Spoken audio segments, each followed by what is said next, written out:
नमस्कार दोस्तों, आज की वीडियो में हम बात करेंगे एलर्जिक अस्थमा के बारे में। बहुत सारे पेशेंट के साथ ऐसा होता है कि उन्हें थोड़ी समस्या आ रही होती है। वो डॉक्टर के पास जैसे ही जाते हैं तो डॉक्टर उन्हें कुछ चेकअप्स, कुछ टेस्ट के बाद ये बताते हैं कि उन्हें एलर्जिक अस्थमा की समस्या है। और अक्सर वहाँ पर पेशेंट पैनिक हो जाता है कि उसे अस्थमा हो गया, अब कैसे क्या होगा, कैसे ठीक होगा।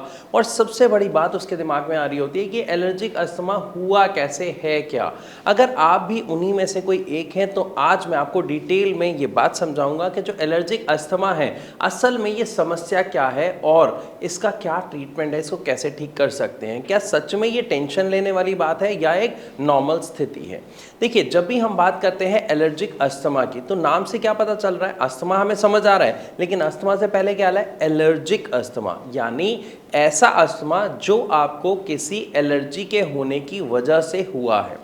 यानी जब किसी को भी जुकाम लग जाता है, बलगम आ रहा होता है, खांसी आ रही होती है, तो वो जो इन्फेक्शन होता है, जब वो इन्फेक्शन धीरे धीरे आपके नाक से लेके गले और गले के बाद धीरे धीरे लंग्स तक पहुंच जाता है, तो उस कंडीशन को कहा जाता है एलर्जिक अस्थमा।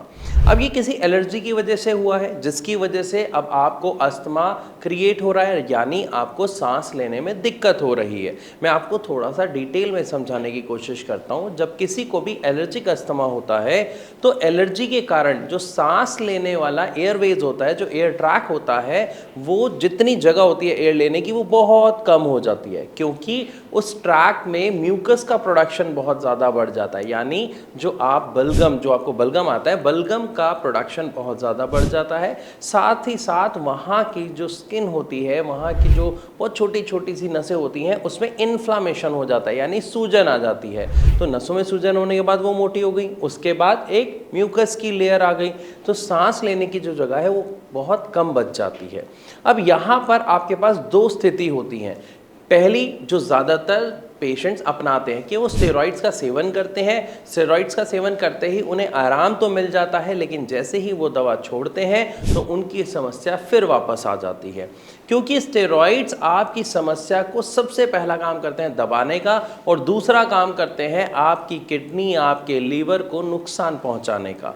तो अगर आप यहाँ पर चाहते हैं कि क्या कोई ऐसा तरीका है बिना उन्हें नुकसान पहुंचाए हम इस समस्या को ठीक कर सके, तो मैं आपको समझाता हूँ कि जब भी आप कोई भी ट्रीटमेंट ले रहे हैं तो उस ट्रीटमेंट के बारे में थोड़ा सा जान लीजिए, समझ लीजिए। अगर मैं यहाँ पर ट्रीटमेंट की बात करूँ, एक ऐसा ट्रीटमेंट जिसका कोई साइड इफेक्ट नहीं होता, तो वो एक ही ट्रीटमेंट होता है, होम्योपैथिक मेडिसिन।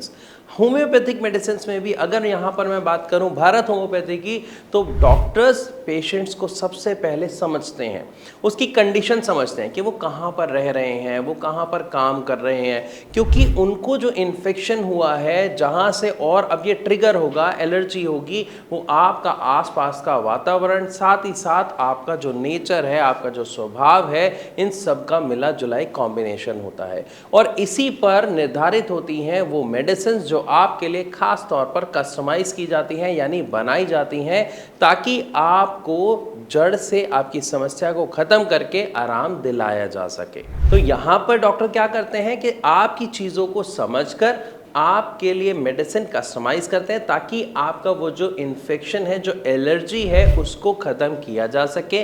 जैसे ही आपकी वो एलर्जी ख़त्म होगी तो आपका जो एलर्जिक अस्थमा है उसमें आपको रिजल्ट्स देखने को मिलेंगे कि आपकी समस्या ख़त्म और आप अपनी नेचुरल हेल्दी लाइफ जी पाएंगे।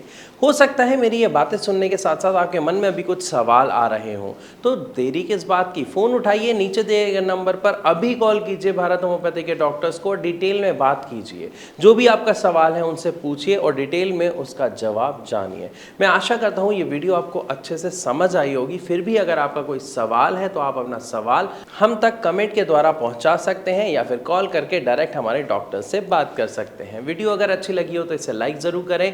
ऐसी और वीडियोज़ के लिए हमारे चैनल को सब्सक्राइब करना बिल्कुल ना भूलें।